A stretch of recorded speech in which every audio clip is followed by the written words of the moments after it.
Welcome to the mess. I have plans today to go out into the city and do a bit of shopping, which is something that I very rarely do, but I feel like I need a few basics that I cannot really sew myself, or I'm not really good yet at sewing myself. So I thought before I do that, I'm going to clean up my closet because it needs some tidying up, and I'm not going to stop before this bag is full with stuff that I'm gonna drop at the mine shop on my way to train. So that's the plan. I'm gonna follow the Marie Kondo method. Everything that doesn't spark joy is gonna go. Let's go.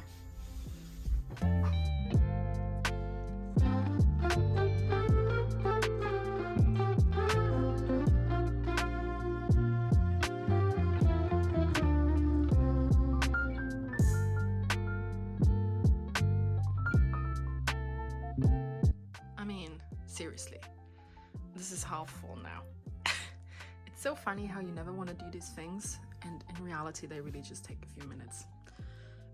But I also have another side behind here that I need to look into, which holds all of my self-made things, and I think a few of them have to go. Alright, what do we got? So this I still have to shoot. Haven't done that yet, so that stays out here. The thing is, I have a couple of things, like for example my Bridgerton dress or the green short sequin dress that I made for my Oscars video, which, you know, I'm never gonna wear. Like, I mean, I don't think I'm gonna wear this Bridgerton dress again, which I don't really know what to do with it. So I'm thinking about selling it online. I think that's probably the best thing to do. I'm not going to do that today, obviously, but I have to get rid of it. It's just taking up space. And since I have this YouTube channel, I'm sewing stuff every week, so I do need some more space for all the things. You know, when you make that much stuff, there are certainly things that are your favorites that you actually wear a lot. And then there are things that you hardly ever wear just because, you know, that's how it is when you go shopping as well. When you buy your things in stores, some of them you love to bits and you wear all the time, and others you hardly ever wear. And I guess it's the same when you sew. So I think I have to make some hard decisions on what I keep and what I get rid of. Okay, some jackets I need to have a look at. This is one of my all-time favorite jackets. It's a velvet jacket, and I bought this at Topshop when it was still a thing. I mean, I know it still exists, but all the stores in London closed. So that was in 2017 when I first moved here. It was the first time I ever went to Topshop. And then I saw this and I was smitten, and it was quite expensive and I didn't have any money back then, but I bought it anyway and I still love it, and that's definitely a keeper. Alright, okay, so I have a lot of knit vests, or what do you call them? Knit cardigans that I need to get rid of, like this one for example. I mean, the colors, what was I thinking? That goes. This one I'm gonna keep. This is one of my favorite winter knit cardigans, but it's going in storage. So this is one of my, I would say, worst purchases I've made in a while. I bought this in Bristol on a trip last year, and I bought it in a thrift shop, and I was like, oh, this is cool, this is neat. It's one of these little vests that everybody's wearing right now, but the color is just, well, first of all, this is not my kind of yellow, and then second of all, it's also a bit like, I don't think that's the original color, to be honest. So I think that has to go. I think the thrift shop will be really happy about this. Bye bye. It was nice knowing you. So this is new. This is cute. I like this a lot. Bought this on my vacation in Croatia. A little vest moment. Very, very sweet. I wore this to the office yesterday and people were complimenting me on it. People I don't work with actually in the kitchen. That was nice.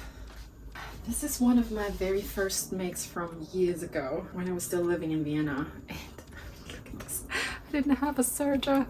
How cute. This looks terrible. I mean, it doesn't look terrible. You just have to press it. And it's a very cool and cute peplum shirt. But I don't love the color. It's high quality linen though. So I think whoever sees this might like it. So I'm gonna put that in the donation pile. This is the dress pile. Ugh. So This stays, love it, keep it. This I made before I actually started my channel. I think that was 2020 when I made this. And it was my first dress I ever made on a mannequin, and it's so cute. And you probably can't see it, but it has little pockets here. It's, oh, actually it's in one of my videos. It's in one of my all the things I ever made videos, or the video that I made, where I featured all the things I ever made. So this stays. Now this is also in my video where I show you all the things I've ever made. It's actually the trailer on my channel, so if you have not seen that one, go check it out. So this was so hard to make, and I love the fabric, but that's all that I love about this. So this goes. Somebody's gonna be really happy about this, I'm sure. This is an occasion wear dress that I made for a wedding. Love it. It's a bit of an Oscar de la Renta dupe. In love with this. I'm gonna keep it. I'm actually going to a wedding again this year, so maybe I'm gonna wear this there. But as I know myself, I'm probably gonna make something new. It's an illness, I'm telling you. It's not cool, actually. Right, okay, and then we have this, which I made also last year.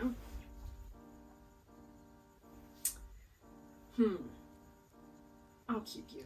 Yeah, I'll keep you. I put a lot of effort into this dress. Now this, I'm afraid has to go. I made this very recently, but I don't love it. Turned out fine, but I don't love it. So, donation pile. I mean, you have to be honest with yourself, you know, there's no shame in admitting, you know, if something you made is not like the way you expected it to be, so it's fine. This is getting out of hand down there. I think I need another bag. This was also a recent purchase at H&M, don't tell anyone, but I thought it was really cute. And I wore this on vacation. You know, I think in terms of like what's sustainable and what's not sustainable, obviously it's preferable to go to a shop where, you know, either you get secondhand stuff or they pay attention to how things are made and where they're made. But then there's also other kind of sustainable, which is if you buy something, for example, at H&M, which is not great, but you know that you're gonna love it and you're gonna hold on to it for a long time, for years and years and years, and it's not gonna go to the landfill. That's a different kind of sustainability, I think. That starts with you. For example, that jacket from Topshop. I'll have this forever, I think, unless I don't know, I grow out of it. But then somebody else is gonna love it because it's well made. Fabric is beautiful, and yeah, I'll keep this for a very long time. So that's a different kind of sustainable, I guess. Now this is a difficult one. Again, another case of sustainable. I bought this probably in 2013, so this jacket is probably almost 10 years old, and I've worn this a lot, really a lot, because the cut of this is impeccable. It's really good, but at this point I'm afraid it's too small for me. So I love the shoulders of this. I love it. I love the cut of this. It just makes me look really snatched, but at this point I just feel like it's a bit too small. I mean, it's also obviously very 2012 or 2013 in terms of style. I don't think I've seen anybody with a jacket like this recently, but I mean, the 2000s are coming back, aren't they? Maybe this is a thing again. You know what? I'll keep this because, for example, in summer when it's like warm outside, you can wear it with a top and nothing else, and then it's fine. I think I'll keep it. You know, following the theme of sustainability and holding on to things for a long time. That's one of them. Okay, so this jacket stays. Worn this to the office just last week. I mean, I'm not working anywhere where this kind of outfit is required, but I just like wearing it. You know, especially with like jeans and things. I think blazers just always look like you're put together. So that's definitely one I'll keep. And the same thing applies.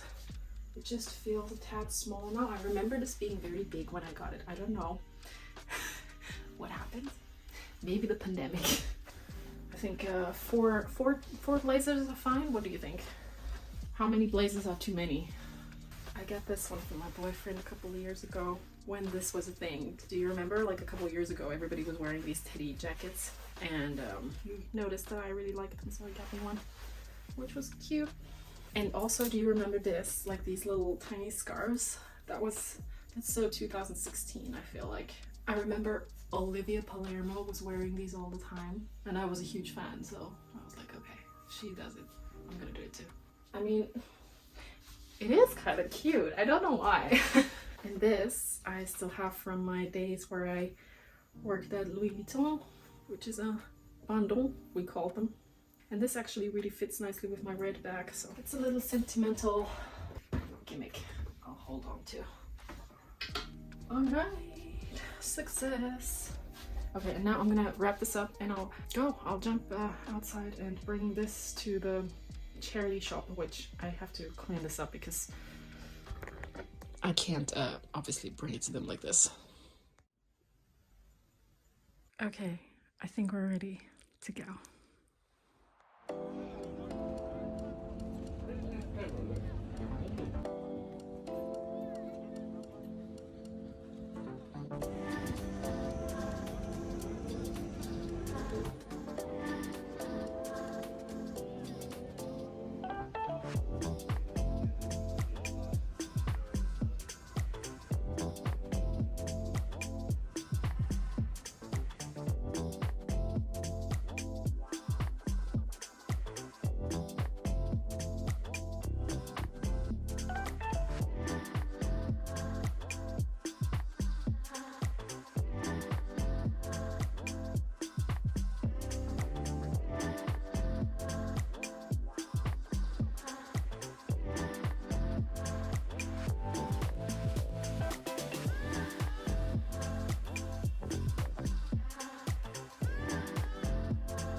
I love these jeans. I think they look really good.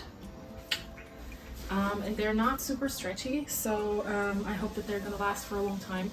I also bought them in a fit where it's just a little bit tight because I know that denim is just gonna, you know, it grows with you, so to speak, unless you wash it like every other day. So the idea is that this is going to grow with me. And also here in the back, it's a good fit, which I always have a problem with because I have quite wide hips and a very narrow waist, so it's usually a problem for me to get something that fits well, but these do, so I'm happy with those.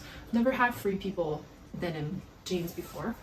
Yeah, I think I might go there again, maybe.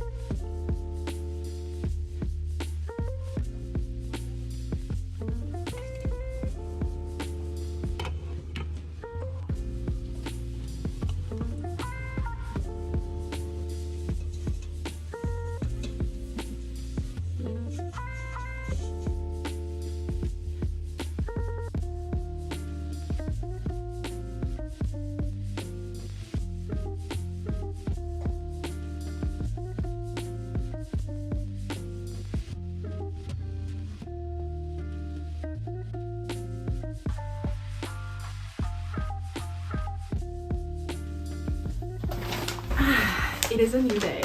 I had a fab day yesterday, being out in Soho doing some shopping, which I haven't done in a while, and in the evening I just spent a bit of time with my boyfriend playing Mario Kart and cooking, so it was a really great day. Today it's back to work. As you can see, I'm in a very unusual outfit, and that is something I made recently, and you probably have already seen this video. And today I had to shoot it, so I took some pictures, I took some video footage for reels and for the final reveal shots, and I also just now received a fabric parcel, which is so exciting. So I thought I'm going to show you what's in here. There's this one fabric shop called Fabric Godmother, which I just love. It's an online store. I actually don't know if they have a physical location. They might. They have a great online store. They have a lot of dead stock designer fabrics, which I think is great. It's a great option to sew things that are just a little bit more sustainable, because the fabric are remnants, they're leftovers from designer collections, so they would otherwise get destroyed or put on landfill. So if you buy them, then you give them a second life, which these ones I think are dead stock fabrics. So let's have a look what's in here. I mean, I know what's in here, but I'm going to show you. Yes. Oh my god, I already love this. Oh my, look at these colors. Beautiful. Oh my gosh, this color kills me. Oh wow, is this gorgeous. This is like a lilac, super thin, finely ribbed cord fabric. Oh my gosh, this color is amazing. I'm obsessed. Oh my god, I can't wait to make something with this, honestly. This is just beautiful. This is a little bit thinner than I would have thought it was going to be. However, I'm not mad at it. So the plan for this is actually to become a suit, a jumpsuit, like a work suit situation. And I bought 3 meters of this. I think this is 3 meters. So there should be enough. And this could just be the perfect summer jumpsuit because it's quite lightweight. So that's a win. Love it. Then we have, oh my gosh, this is beautiful. Oh wow, this is absolutely gorgeous too. I'm obsessed. Oh wow, look at this. Oh, look at the floral pattern. This is just gorgeous. And the drape of this too is amazing. I'm gonna tell you what it is. I forgot the name exactly of the fabric, but it's super lightweight. It has a floral print on it. It's a jacquard, that's the name. But it has also a pattern in the weave. It's very beautiful. And this I'm actually going to use to make or replicate the Isabelli dress by Realization Par, and one of my faithful viewers suggested that to me to make it. So stay tuned for that one. And then last but not least, a very simple striped cotton, which I'm planning to make a shirt with. I have a striped cotton shirt, this one, which is from Zara. I got this a while ago. And the thing with this is, I like wearing this at home, but it doesn't look good on me, to be honest. Let me put it on, I'll show you. The thing that's wrong with this is that the sleeves are ridiculously short. I mean, look at this. It's actually hilarious. I can't even close this properly. And all in all, I think it's a little too short also. As a whole, it makes me look a bit stumped on top. And it's wide and short, and the sleeves are too short, which all in all is just not a good look. It's fine for wearing at home, but I just recently saw myself on a picture with this, wearing this, and I just did not look good. I look like I weighed 20 pounds more or something. Yeah, I don't love it. So the idea is that I'm gonna make myself a beautiful striped cotton shirt. This quality is actually so much more beautiful than this one anyway. And obviously I'm gonna make sleeves that are the right length, and I'm also gonna make it a little bit longer so it goes down like mid-thigh or something, or not mid, but like 3/4 thigh, like up here. So I have a nice summer shirt that I'm just gonna put on whenever I feel like I don't know what else to wear. So that's the plan. Also, I haven't made many shirts yet, but last fall I made a black linen blouse, which I really enjoyed making, which was very surprising to me. So yeah, I'm just looking forward to making another shirt.